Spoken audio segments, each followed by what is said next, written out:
ನಿನ್ನೆ ಅಷ್ಟೇ ಸಮನ್ವಯ ಸಮಿತಿ ಸಭೆ ನಡೆಯಿತು.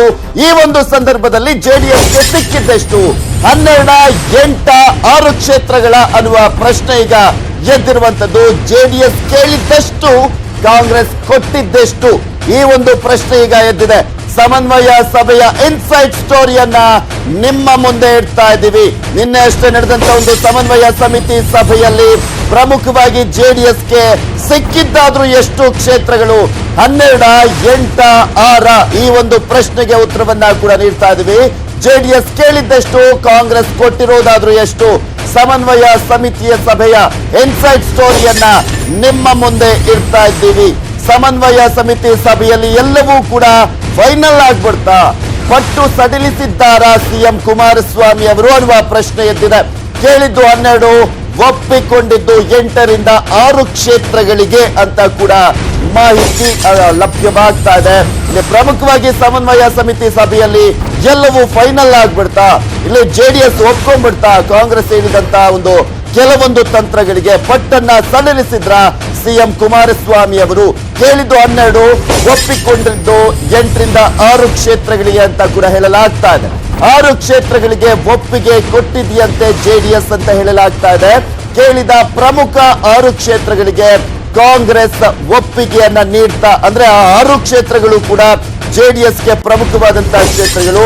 ಆ 6 ಕ್ಷೇತ್ರಗಳಿಗೆ ಕಾಂಗ್ರೆಸ್ ಒಪ್ಪಿಗೆಯನ್ನ ಸೂಚಿಸ್ತಾ ಇಲ್ಲಿ ಇದಕ್ಕೆ ತೃಪ್ತಿ ಪಟ್ಟಿದ್ದಾರಂತೆ ಸಿಎಂ ಕುಮಾರಸ್ವಾಮಿ ಅವರು ಅಂತ ಕೂಡ ಹೇಳಲಾಗ್ತಾ ಇದೆ. ಯಾಕೆಂದ್ರೆ ಎಷ್ಟು ಬಿಟ್ಕೊಡ್ತೀರಾ ಅಷ್ಟು ಕ್ಷೇತ್ರಗಳು ಕೂಡ ನಮಗೆ ಇಂಪಾರ್ಟೆಂಟ್ ಆಗಿರಬೇಕು. ಪ್ರಮುಖವಾದಂತಹ ಕ್ಷೇತ್ರಗಳು ಬಿಟ್ಕೊಟ್ರೆ ಮಾತ್ರ ಈ ತಂತ್ರಕ್ಕೆ ಒಪ್ಪಿಗೆ ಅನ್ನುವ ರೀತಿಯಲ್ಲಿ ಮಾತುಕತೆ ಆಗಿದೆ ಅನ್ಸುತ್ತೆ. ಇಲ್ಲಿ ಪ್ರಮುಖವಾದಂತಹ 6 ಕ್ಷೇತ್ರಗಳು ಅಂದ್ರೆ ಹಾಸನ, ಮಂಡ್ಯ, ಮೈಸೂರು, ಶಿವಮೊಗ್ಗ, ಬೆಂಗಳೂರು ಉತ್ತರ ಸೇರಿದಂತೆ ಒಟ್ಟು 6 ಕ್ಷೇತ್ರಗಳು ಪಟ್ಟು ಸಡಿಲಿಸಿದ್ರ ಜೆಡಿಎಸ್ ನ ನಾಯಕರು ಅನ್ನುವ ಪ್ರಶ್ನೆ ಇದೆ. ಯಾಕೆಂದ್ರೆ 12 ಕ್ಷೇತ್ರ ಕೊಡ್ಲೇಬೇಕು, 3ರ 1 ಭಾಗ ಅಂತೂ ಕೊಡ್ಲೇಬೇಕು ಅಂತ ಒಂದು ಹಠವನ್ನ ಹಿಡಿದಿದ್ರು ಜೆಡಿಎಸ್ ನವರು. ಆದ್ರೆ ಎಲ್ಲೋ ಒಂದ್ ಕಡೆ ಒಪ್ಕೊಂಡಿದ್ದಾರಾ ಅನ್ನೋದನ್ನ ನೋಡ್ತಾ ಇದ್ದೀವಿ. ಇಲ್ಲಿ ಪ್ರಮುಖವಾಗಿ ಜೆಡಿಎಸ್ ಒಪ್ಕೊಳ್ಳೋದಕ್ಕೆ ಸಮೀಕ್ಷಾ ವರದಿಯನ್ನ ಮಂಡಿಸಿತ್ತು ಕಾಂಗ್ರೆಸ್. ಹೀಗಾಗಿ ಪ್ರತಿಷ್ಠೆ ಬಿಟ್ಟರಷ್ಟೇ ದೋಸ್ತಿಗೆ ಗೆಲುವು, ಇದಕ್ಕೆ ಬೆಚ್ಚಿ ಬಿದ್ರ ಜೆಡಿಎಸ್ ಲೀಡರ್ಸ್ ಅನ್ನುವ ಪ್ರಶ್ನೆ ಈಗ ಕಾಡ್ತಾ ಇದೆ. ಪ್ರತಿಷ್ಠೆ ಬಿಟ್ರಷ್ಟೇ ನಾವು ನಮ್ಮ ದೋಸ್ತಿಗೆ ಗೆಲುವು ಸಿಗುತ್ತೆ, ಇಲ್ಲ ಅಂದ್ರೆ ಇಲ್ಲ. ಇದಕ್ಕೋಸ್ಕರನೇ ಬೆಚ್ಚಿ ಬಿದ್ರ ಜೆಡಿಎಸ್ ನ ನಾಯಕರು. ಸೊ ಇದಕ್ಕೋಸ್ಕರನೇ ಕಾಂಗ್ರೆಸ್ ಸೇರಿದಂತ ಒಂದು ತಂತ್ರಕ್ಕೆ ಒಪ್ಕೊಳ್ತಾ, ಪ್ರತಿಷ್ಠೆ ಬಿಟ್ರೆ 20 ಕ್ಷೇತ್ರಗಳಲ್ಲಿ ನಾವು ಗೆಲುವನ್ನ ಕಾಣ್ತೀವಿ ಅನ್ನುವ ಒಂದು ಸಮೀಕ್ಷಾ ವರದಿಯನ್ನ ಮುಂದಿಡ್ತಾ ಕಾಂಗ್ರೆಸ್ 15 ಕ್ಷೇತ್ರ, ಜೆಡಿಎಸ್ 5 ಕ್ಷೇತ್ರಗಳಲ್ಲಿ ಗೆಲುವು ಸಾಧಿಸುತ್ತೆ ಅನ್ನುವ ಸಮೀಕ್ಷಾ ವರದಿಯನ್ನ ಜೆಡಿಎಸ್ ಮುಂದೆ ಇಟ್ಟಿದ್ದಕ್ಕೇನೆ ಇವರು ಒಪ್ಕೊಂಡ್ಬಿಟ್ಟಿದ್ದಾರಾ ಅನ್ನೋದನ್ನ ಇಲ್ಲಿ ಲೆಕ್ಕಾಚಾರಗಳು ಕೇಳಿ ಬರ್ತಾ ಇರುವಂತದ್ದು. ಇದರಿಂದ ಪಟ್ಟು ಸಡಿಲಿಸಿದ್ರ ಜೆಡಿಎಸ್ ನ ಲೀಡರ್ಸು. ಇಲ್ಲಿ ಪ್ರಮುಖವಾಗಿ 6 ಕ್ಷೇತ್ರಗಳಿಗೆ ಒಪ್ಪಿಗೆಯನ್ನ ಸೂಚಿಸ್ಬಿಡ್ತಾ ಜೆಡಿಎಸ್. ಸಮನ್ವಯ ಸಮಿತಿ ಸಭೆಯ ಇನ್ಸೈಡ್ ಸ್ಟೋರಿಯನ್ನ ನಿಮ್ಮ ಮುಂದೆ ಇಡ್ತಾ ಇದೀವಿ. ಏಕೆಂದ್ರೆ ಲೋಕಸಭಾ ಕ್ಷೇತ್ರಗಳ ವಿಚಾರಕ್ಕೆ ಸಂಬಂಧಪಟ್ಟಂತೆ, ಹಂಚಿಕೆಯ ವಿಚಾರಕ್ಕೆ ಸಂಬಂಧಪಟ್ಟಂತೆ ಮೊದಲನೇದಾಗಿ 12 ಕ್ಷೇತ್ರ ಬೇಕು ಅಂತ ಜೆಡಿಎಸ್ ಕೇಳಿತ್ತು.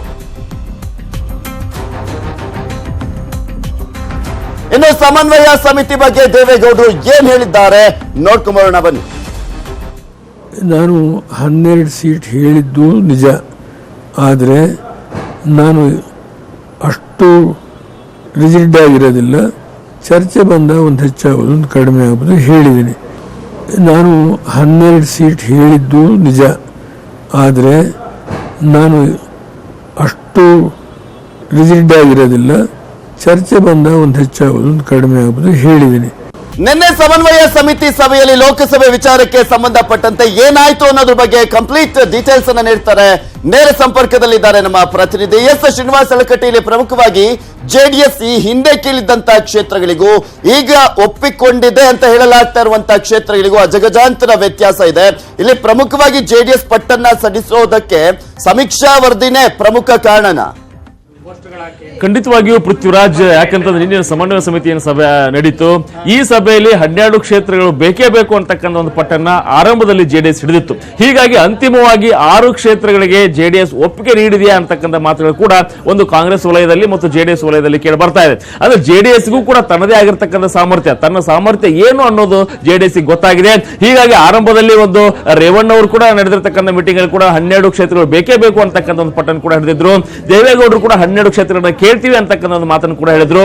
ಹೀಗಾಗಿ ನಿನ್ನೆ ನಡೆದಿರ್ತಕ್ಕಂಥ ಅಂತಿಮವಾಗಿರ್ತಕ್ಕಂಥ ಏನು ಸಭೆ ಇತ್ತು, ಆ ಸಭೆಯಲ್ಲಿ ಫೈನಲ್ ಆಗಿ ಒಂದು ಕುಮಾರಸ್ವಾಮಿ ಅವರು 6 ಕ್ಷೇತ್ರಗಳಿಗೆ ಒಪ್ಪಿಗೆಯನ್ನು ನೀಡಿದ್ದಾರೆ ಅಂತಕ್ಕಂಥ ಮಾತುಗಳು ಕೂಡ ಕೇಳಿ ಬರ್ತಾ ಇದೆ. ಅಂದ್ರೆ ಹಾಲಿ ಇರತಕ್ಕಂತಹ ಒಂದು ಮಂಡ್ಯ ಆಗಿರ್ಬೋದು, ಹಾಸನ ಆಗಿರ್ಬೋದು, ಈ 2 ಕ್ಷೇತ್ರಗಳು, ಇದರ ಜೊತೆಗೆ ಮೈಸೂರು, ಶಿವಮೊಗ್ಗ ಮತ್ತು ಉತ್ತರ ಕನ್ನಡ ಮತ್ತು ಬೆಂಗಳೂರು ಉತ್ತರ, ಈ ಎಲ್ಲ ಕ್ಷೇತ್ರಗಳನ್ನು ಕೊಡಬೇಕು ಅಂತಕ್ಕಂಥ ಒಂದು ಪಟ್ಟನ್ನ ಜೆಡಿಎಸ್ ಹಿಡಿದಿತ್ತು. ಅಂತಿಮವಾಗಿ ಕಾಂಗ್ರೆಸ್ನವರು ಈ ಕ್ಷೇತ್ರಗಳನ್ನು ಕೊಡ್ಲಿಕ್ಕೆ ಒಪ್ಪಿಗೆ ನೀಡಿದ್ದಾರೆ ಅಂತಕ್ಕಂಥ ಮಾತುಗಳು ಕೂಡ ಕೇಳಿ ಬರ್ತಾ ಇದೆ. ಹಾಗಾದ್ರೆ ಕಾಂಗ್ರೆಸ್ನ ಹಾಲಿ ಸಂಸದ ಕ್ಷೇತ್ರಗಳೇನಿತ್ತು, ಚಿಕ್ಕಬಳ್ಳಾಪುರ ಆಗಿರ್ಬೋದು, ತುಮಕೂರು ಆಗಿರ್ಬೋದು ಮತ್ತು ರಾಯಚೂರು ಕ್ಷೇತ್ರಗಳನ್ನು ಕೂಡ ಜೆಡಿಎಸ್ ಕೇಳಿತ್ತು. ಅಂತಿಮವಾಗಿ ಅವುಗಳನ್ನ ಕೈ ಬಿಡೋ ನಿಟ್ಟಿನಲ್ಲಿ ಜೆಡಿಎಸ್ ಕೂಡ ಚಿಂತನೆ ನಡೆಸಿದೆ. ಹೀಗಾಗಿನೇ ಕೂಡ 12 ಕ್ಷೇತ್ರದ ಪಟ್ಟ ಹಿಡಿದಿತ್ತು. ಆ ಪಟ್ಟನ್ನ ಸಡಿಲ್ ಮಾಡಿರ್ತಕ್ಕಂಥ ಜೆಡಿಎಸ್ ಮುಖಂಡರು ಇದೀಗ 6 ಕ್ಷೇತ್ರಗಳಿಗೆ ಮಾತ್ರ ಬೇಡಿಕೆ ಇಟ್ಟಿದ್ದಾರೆ.